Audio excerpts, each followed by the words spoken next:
अंधकार में चलने के लिए हमें इस दीपक पुंज की सहायता की आवश्यकता होती है।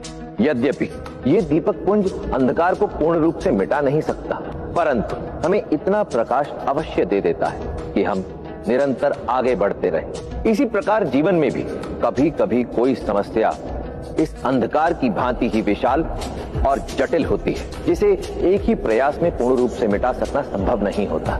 ऐसे में आवश्यकता होती है इस दीपक पुंज को जलाने जैसे एक छोटे से प्रयास की, जो हमें जीवन पथ पर तब तक आगे चलने में सहायता करता है जब तक वो समस्या पूर्ण रूप से हल नहीं हो जाती।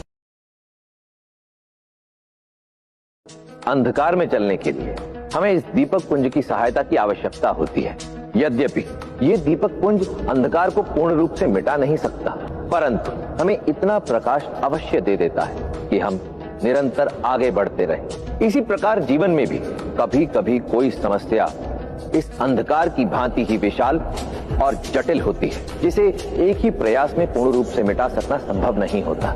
ऐसे में आवश्यकता होती है इस दीपक पुंज को जलाने जैसे एक छोटे से प्रयास की, जो हमें जीवन पथ पर तब तक आगे चलने में सहायता करता है जब तक वो समस्या पूर्ण रूप से हल नहीं हो जाती।